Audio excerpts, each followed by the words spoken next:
Selamat beribadah di hari Minggu dengan penuh sukacita. Hari ini kita akan kembali belajar dari seri khotbah di bukit, New Normal, kebiasaan baru, yaitu menjalani kehidupan yang Tuhan inginkan untuk Anda di tengah pandemi. New Normal, living a life that God wants for you. Apakah saat ini Anda menjalani kehidupan yang Tuhan inginkan untuk Anda? Apakah itu?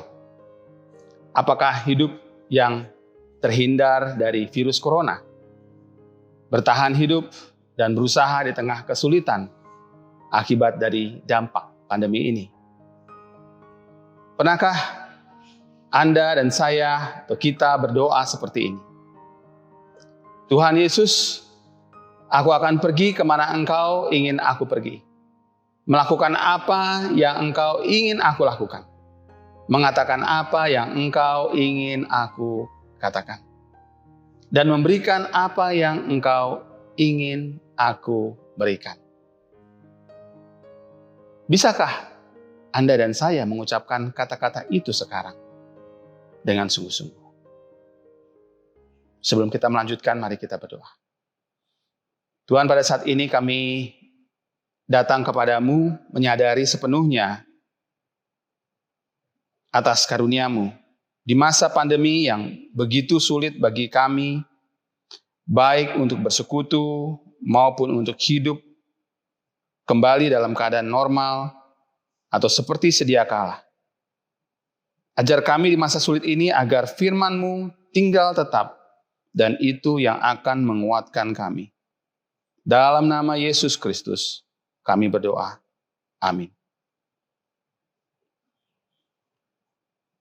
Seorang ayah dan anak laki-lakinya sedang mengemudi di jalan sebuah desa dan melihat kebun melon yang agak jauh dari jalan raya. Sang ayah menyuruh anak laki-lakinya itu untuk berjaga-jaga sementara dia pergi mengambil melon. Dia menyelinap ke perkebunan, mengambil melon, dan berteriak dari kejauhan. Bertanya kepada anaknya, apakah ada yang datang? Lihat ke kedua arah. Anak itu pun mengangguk, melakukannya sesuai dengan perintah ayahnya, permintaan ayahnya, dan dengan bijak menjawab, tapi ayah, bukankah sebaiknya kita melihat ke atas juga? Dengan melihat ke atas pada Tuhan, akan menunjukkan apa yang seharusnya Anda dan saya tampilkan keluar dari diri kita masing-masing. Tetap arahkan pandangan pada Yesus Kristus, pada firman-Nya. Kita sudah belajar dari seri khotbah di bukit tentang hidup dalam kebiasaan baru, new normal. Kebiasaan baru dapat diwujudkan jika kita memiliki orientasi kebahagiaan yang bersumber dari Allah. Yaitu kebahagiaan atau kepuasan seseorang yang hidup hari ini dan juga kebahagiaan yang akan datang sebagai warga kerajaan Allah. Minggu lalu kita belajar tentang bagaimana kebiasaan baru bisa memunculkan karakter baru yang otomatis menjadikan kita sebagai saksi yang membawa pengaruh, influence sebagai terang dan garam dunia. Hari ini kita belajar tentang bagaimana relasi kita dengan sesama sebagaimana yang Tuhan inginkan. Apa yang Tuhan inginkan untuk kita jalani dalam menjalin hubungan kita dengan sesama di masa pandemi ini. Ada 3 hal yang Tuhan ingin kita miliki dalam menjalani hidup di tengah pandemi ini, new normal ini. Pertama adalah milikilah kebenaran Kristus. Have Christ's righteousness. Ayat 17-20 mungkin sering kita dengar digunakan sebagai bukti penggenapan Kristus. Bukti bahwa satu titik iota pun tidak dihilangkan oleh Yesus. Bukti bahwa segala sesuatu akan digenapi melalui Kristus. Tapi konteks firman memperlihatkan juga bahwa Yesus memenuhi kitab para nabi dan hukum melalui apa yang dilakukannya. Dia adalah pelaku firman dan hanya dia yang mampu melakukan serta memenuhi penggenapan nubuat melalui apa yang dilakukannya. Apa yang dilakukan oleh Kristus adalah bukti itu sendiri. Karena Yesus adalah pelaku firman, maka pada ayat tentang penggenapan dinyatakan siapa yang melakukan dan mengajarkan segala perintah-perintah hukum Taurat, ia akan menduduki tempat yang tinggi dalam kerajaan surga. Dalam bahasa Inggris disebut practices, melakukan. Lebih dulu, baru teaches, mengajarkan. Setiap hal yang kita renungkan dari firman, wajib kita praktekkan dulu, baru diajarkan. Inilah dasar seorang yang dibenarkan. Jangan dibalik, kita ajarkan dulu, lalu melupakan apa yang Tuhan ingin kita lakukan. Itu berarti jika kita tahu firman Tuhan, tahu maksud Injil Matius, mendengar banyak pengajaran khotbah, lalu kita juga seorang Kristen dari lahir, maka apakah kita telah melakukan tindakan-tindakan yang seturut dengan firman Tuhan yang kita ketahui itu? Ya, mungkin kita berkata bahwa betapa sulitnya untuk melakukannya sebab kita bukan Yesus. Filipi 1 ayat 27 mengatakan, hanya hendaklah hidupmu berpadanan dengan Injil supaya apabila aku datang aku melihat dan apabila aku tidak datang aku mendengar bahwa kamu teguh berdiri dalam satu roh, sehati sejiwa berjuang untuk iman yang timbul dari berita Injil. Jangan bilang percaya Injil Kristus, tapi hidup kita bertolak belakang jauh dari Injil tersebut. Banyak orang mengejar pengetahuan dari semua perintah firman Tuhan, lalu langsung mengajarkan. Pengajar ditentukan oleh secarik ijazah, toga, punya gelar akademis, pengetahuan yang tinggi, dan pengalaman melayani, namun bukan pelaku firman. Ini bukan saja berbicara tentang seorang yang berpendidikan teologi, namun juga latar belakang ilmu lainnya. Pada masanya ahli Taurat pun demikian, ada ribuan peraturan dan regulasi dalam hukum Taurat yang bisa membuat rasa takut untuk melanggarnya. Di mana ini adalah hal yang normal bagi orang Israel. Takut akan hukum-hukum tersebut. Dan karena takut, mereka melakukannya. Dan semua ini dimaksudkan untuk melestarikan kebenaran versi mereka yang menulis beragam aturan-aturan itu. Saat tahap pada kebenaran manusia menggantikan kebenaran Allah, tentu ini dibuat oleh mereka yang bukanlah pelaku firman. Kenapa? Karena kebenaran itu seharusnya memakai standar yang tidak terletak pada manusia. Oleh karenanya dasar kita melakukan sesuatu bukan karena uang, kekayaan, kekuasaan, desakan ekonomi, apalagi keserakahan, namun karena kebenaran Kristus. Melakukan firman karena iman. Wujud pembenaran iman. Misalnya dalam kisah Abraham, yang dalam tindakannya saat ia mampu menyerahkan anaknya, Ishak, untuk dikorbankan. Bagian lainnya di Matius 23 ayat 3 mengatakan, sebab itu turutilah dan lakukanlah segala sesuatu yang mereka ajarkan kepadamu. Tetapi janganlah kamu turuti perbuatan-perbuatan mereka karena mereka mengajarkannya tetapi tidak melakukannya. Apakah maksudnya? Bagian ini menyoroti kesalehan orang Farisi, ahli Taurat, Saduki, yang baik perbuatannya tetapi bukan kesalehan yang sebenarnya. Mengapa demikian? Karena kesalahan orang Farisi, ahli Taurat, orang Saduki hanya di pengajaran, bukan kesalehan yang ditunjukkan melalui apa yang mereka lakukan. Disinilah terdapat perbedaan antara perbuatan dengan pengajaran. Kesalehan orang Farisi, Saduki, ahli Taurat ada di pengajaran, bukan dari perbuatan. Sementara itu, kebenaran Kristus adalah kebenaran yang dibuktikan melalui setiap ajaran maupun tindakannya. Kitab Matius menuliskan kisah Yesus yang ditujukan untuk pendengarnya, yaitu orang-orang Yahudi yang dianggap pada saat itu sudah percaya. Karenanya Matius menuliskan kisah ini dengan maksud sekaligus menantang mereka agar menyatakan iman mereka dalam tindakan sehari-hari. Jadi bukan tidak mungkin kita menjalani kehidupan yang Tuhan inginkan. Abraham, juga Yesus, dan terutama Yesus melalui hal yang sama. Mereka memberi bukti melalui tindakan keduanya. Pertanyaannya, sudahkah kita memiliki bukti yang sama melalui perilaku kita?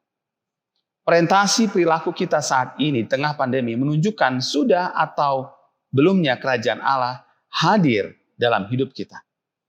Serta tanda pasti tidaknya kita masuk kerajaan Allah. Karena itu mari kita miliki kebenaran Kristus itu. Yang kedua, milikilah standar yang tinggi. Have a high standard. Ayat 21 sampai 37. Dalam ayat-ayat ini, Yesus memberikan contoh tentang hidup yang memiliki standar yang lebih tinggi. Pertama, standar yang tinggi itu mengarahkan kita pada tindakan. Tindakan yang mengakibatkan kita dihukum dan penyebab yang menjadi alasan kita melakukan tindakan tersebut. Standar lebih tinggi menunjukkan bahwa bukan saja pembunuhan yang dinilai patut dihukum menurut pandangan pada umumnya dan hukum Taurat, namun juga kemarahan dan perkataan yang berasal dari kemarahan juga layak dihukum. Perilaku yang diakibatkan oleh kemarahan ternyata lebih banyak berdampak dan tidak terselesaikan. Coba perhatikan berapa banyak kemarahan ada dalam tindakan kita yang bukan saja menyiratkan kebencian, tapi juga kesombongan. Ini sebuah tantangan buat orang Farisi dan kita yang menganggap sudah paham atau mengerti firman.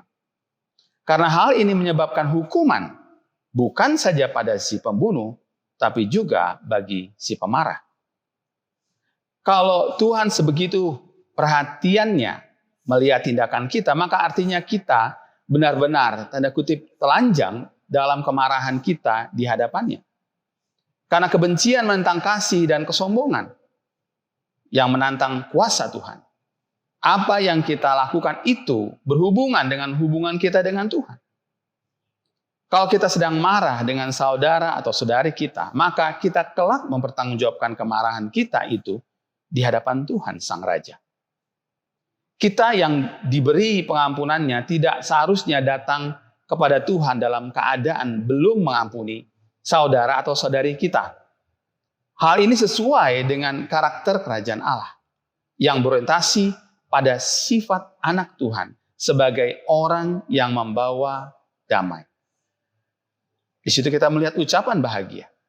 Karena damai kita dengan Allah diukur dari kita yang telah berdamai dengan sesama.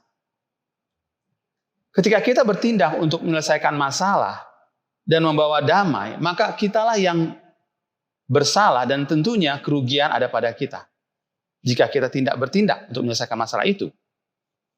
Karena pada akhirnya kita berurusan dengan Tuhan. Kita mendapati kasus-kasus di pengadilan seringkali tidak memperhatikan hubungan penyelesaian kasus di luar sidang. Karena kasus tersebut sama sekali tidak ditujukan untuk memulihkan hubungan antara tergugat dengan penggugat. Apalagi hubungan dengan Tuhan. Mungkin ini karena harga diri atau uang yang dibayarkan atau kasus yang memang dibuat atau diperpanjang. Sehingga kasus bukan saja berbicara tentang yang salah atau yang benar, namun juga untung rugi. Sehingga semakin menjauh dari standar yang seharusnya diberlakukan dalam hubungan kita dengan Allah.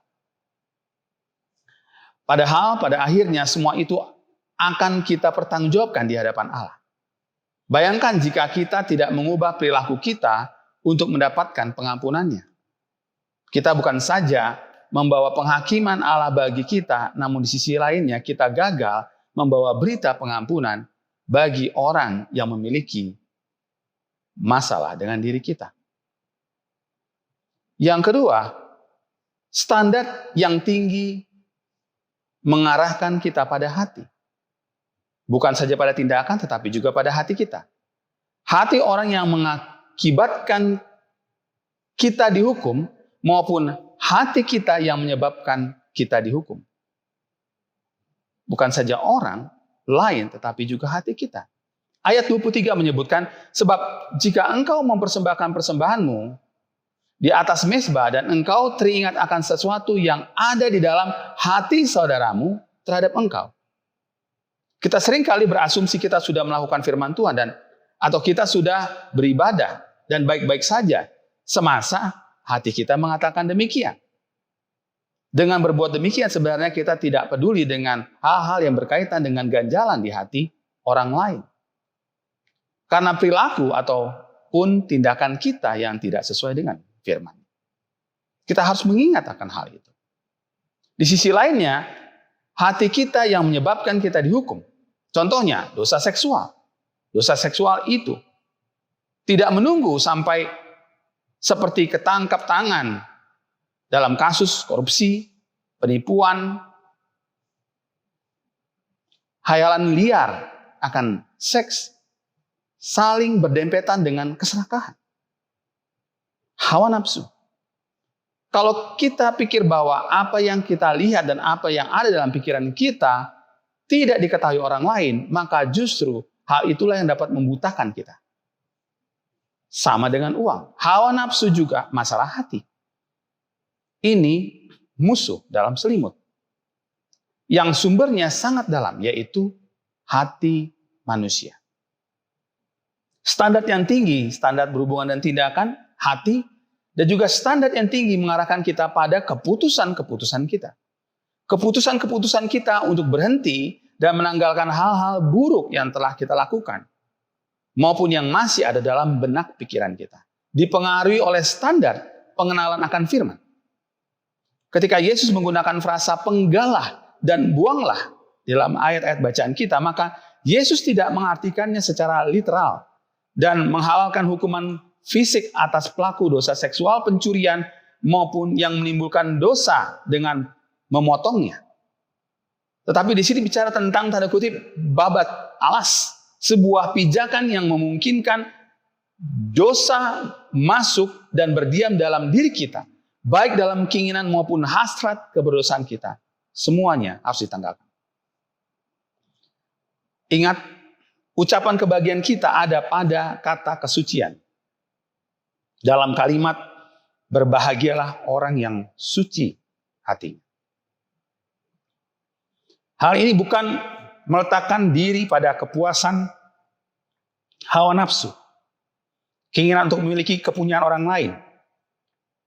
Kesucian itu mendatangkan hubungan yang dekat dengan Allah sehingga kita dapat menguasai seluruh tubuh kita untuk dipakai menjadi alat. Beberapa waktu yang lalu saya mendengar seorang bertanya kepada seorang anak yang berulang tahun, mau hadiah apa? Dijawab, didoakan supaya pintar di sekolah. Dia tidak minta hadiah. Apa harapan kita terhadap anak-anak kita? Apakah kesucian, takut akan Tuhan, atau hal-hal surgawi lain? Jika kita menginginkannya, demikian pasti kita tidak mengambil keputusan untuk anak-anak kita mendapatkan dunia dan kehilangan hal-hal dari kerajaan surga. Apa yang dicari dunia dengan ketidaksuciannya juga tampak dilegalkan. Salah satunya mungkin kita tidak begitu melihat soal angka perceraian yang sebenarnya mencengangkan belakangan ini. Mengingat budaya Indonesia yang selalu menjaga keluarga untuk tetap utuh dan harmonis. Tapi data beberapa tahun yang lalu di Banyuwangi sekitar 4.000-an kasus perceraian terjadi. Hal ini menggugah kesadaran kita dan bertanya, apakah yang sedang terjadi? Pernikahan dan perceraian sering dihargai sebatas sebuah surat keterangan, sebuah kertas. Di daerah Jawa Barat, tepatnya kawasan menuju Puncak, kawin kontrak dibuat hanya agar tidak tampak adanya hubungan perzinahan. Perzinahan bukan, tanda kutip, atau pernikahan maksudnya bukan jual beli. Jual beli barang, gonta-ganti pasangan, buat cari kesenangan, dan legitimasi status pernikahan. Dan janda kembang misalnya atau duda keren. Pernikahan adalah keputusan untuk berkorban dan memberi diri satu dengan yang lainnya. Bukan untuk memuaskan nafsu dan menambah materi. Menyoroti tentang keputusan-keputusan kita, teks bacaan kita juga berbicara tentang sumpah yang kita buat. Karena sumpah juga merupakan keputusan-keputusan yang kita anggap bisa dibuat saat ini untuk sesuatu yang belum tentu akan terjadi. Kita cenderung menarik Allah dalam sebuah janji agar bisa memastikan segala sesuatunya akan terjadi. Ya, kita percaya bahwa Allah sanggup. Tapi pada akhirnya itu semua janji itu untuk diri kita sendiri. Bukan untuk Tuhan.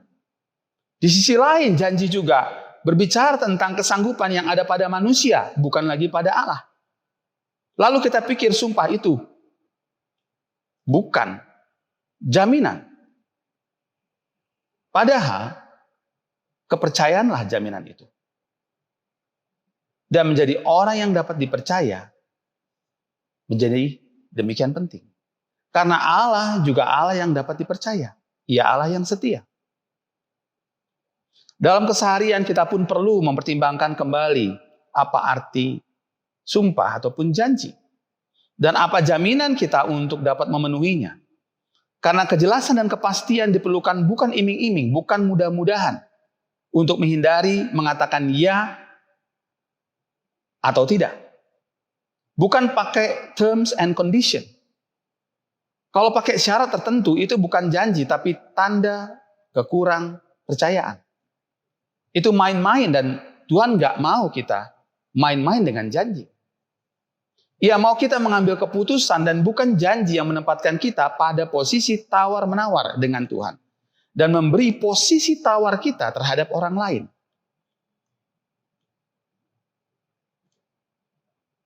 Yang ketiga, setelah miliki kebenaran Kristus, memiliki standar yang lebih tinggi. Yang ketiga adalah milikilah kasih yang lebih besar. Have a greater love. Perkataan Yesus dimulai tentang hukum karena ada seseorang yang membawa permasalahan hukum ini lebih jauh dan lebih dalam dengan memperlihatkan kekontrasannya. Yang satu hukum timbal balik atau sebab akibat. Sementara yang diajarkan Yesus adalah hukum kasih, memberi. Tidak ada hukum balas-membalas, yang ada hukum membiarkan diri diinjak-injak. Tidak ada menjadi Tuhan karena ada Tuhan. Dan kita adalah hamba-hambanya. Ini sesuatu yang sulit dilakukan, tapi inilah yang dikerjakan oleh Yesus sampai ia harus mati di kayu salib. Ia menanggung bukan saja dosa-dosa kita, tapi juga hukuman yang manusia tidak bisa penuhi dan tanggung sendiri. Memiliki kasih yang besar itu sesuai dengan kebahagiaan yang dimiliki anak-anak kerajaan. Sekalipun hidup dalam penderitaan. Seperti dalam ucapan bahagia ayat 10 sampai ayat 12 yang kita pelajari 2 minggu yang lalu. Prinsip kasih bukan terletak pada apa yang kita ingin lakukan, namun apa yang Yesus telah lakukan dan ia ingin kita pun melakukannya. Melakukan hal yang serupa. Hal ini menempatkan kita bukan saja tidak membalas, namun juga tidak mungkin untuk tidak mengasihi. Kekristenan tidak hanya mengajarkan untuk mengasihi orang yang baik dengan kita, namun juga mengasihi kelompok yang berbeda, agama yang berbeda, bahkan musuh kita. Bagaimana mungkin? Teks bacaan kita menyatakan untuk berdoa bagi yang menganiaya kita.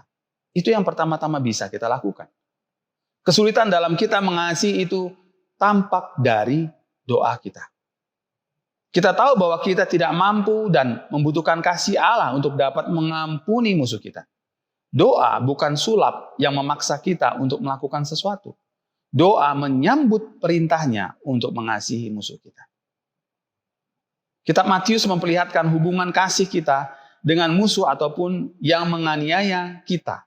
Diparalelkan dengan hubungan kita sebagai anak-anak Bapa di surga. Dalam ayat yang ke-45. Hal ini sangat berkaitan dengan karakter baru yang berasal dari orientasi kebahagiaan kerajaan Allah. Karena hubungan kasih seorang anak berasal dari bapaknya. Apa yang dilakukan seorang anak tentunya karena ia melihat teladan bapaknya.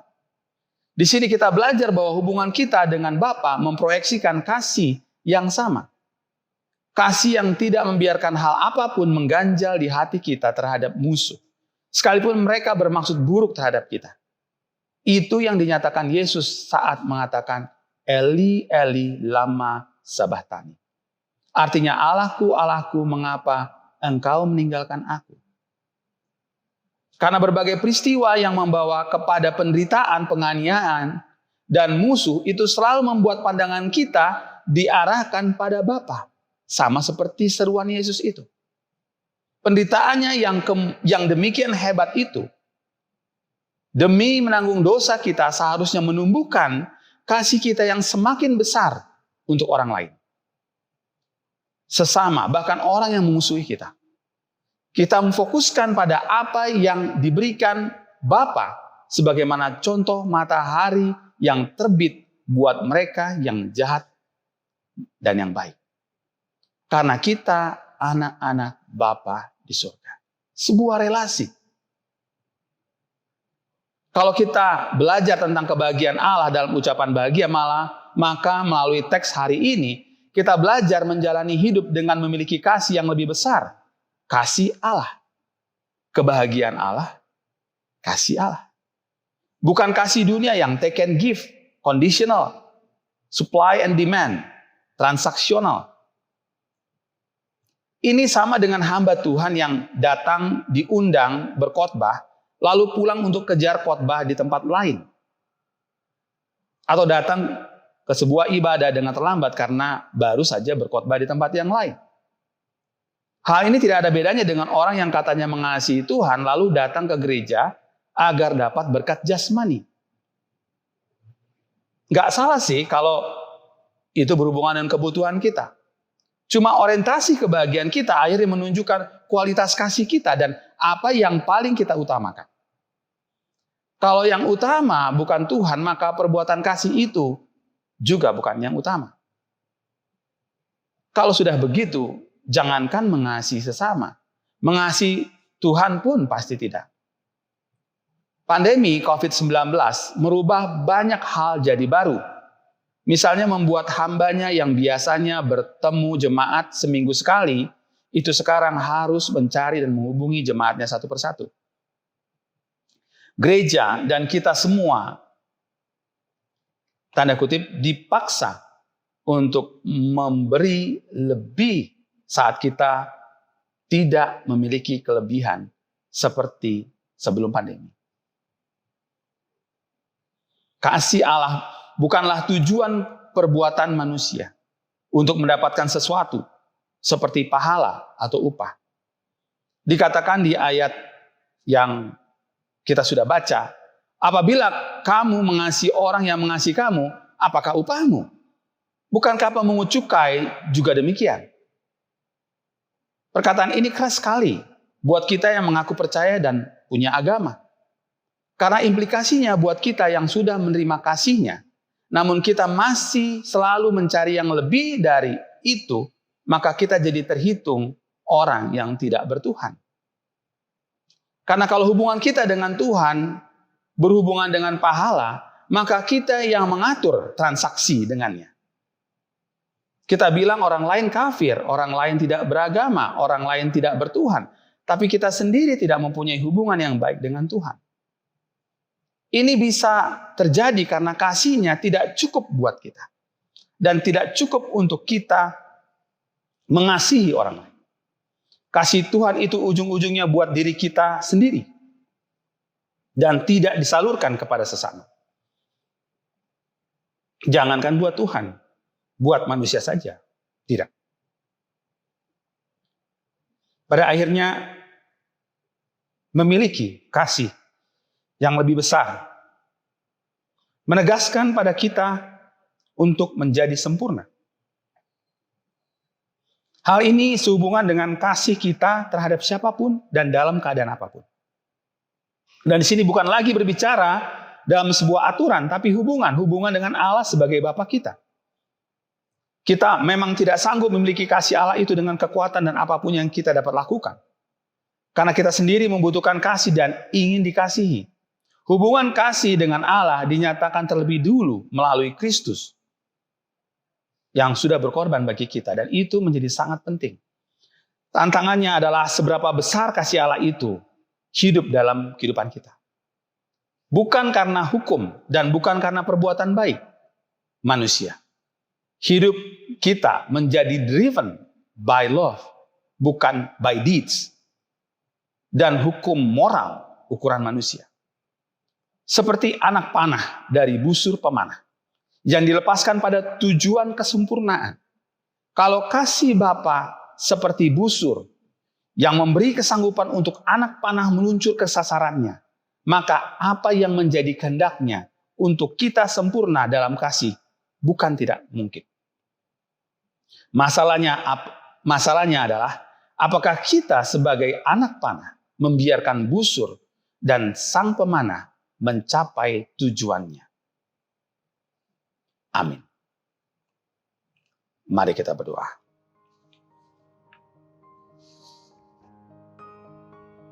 Tuhan Yesus, ini kami dengan segala keterbatasan kami. Ajar kami melihat bahwa kami dapat hidup menjalani kebiasaan baru, new normal, dengan apa yang Tuhan ingin kami miliki. Yang Tuhan ingin kami hidupi, yaitu kebenaran-Mu, standar-Mu, dan kasih-Mu. Ajar kami melatih kehidupan rohani kami sedemikian rupa untuk semakin bertumbuh dan kuat dalam melakukan apa yang menjadi kehendak-Mu. Membuktikan bahwa kami memiliki kuasa kasih-Mu dan menjadi saksi-Mu. Dalam nama Yesus Kristus kami berdoa. Amin.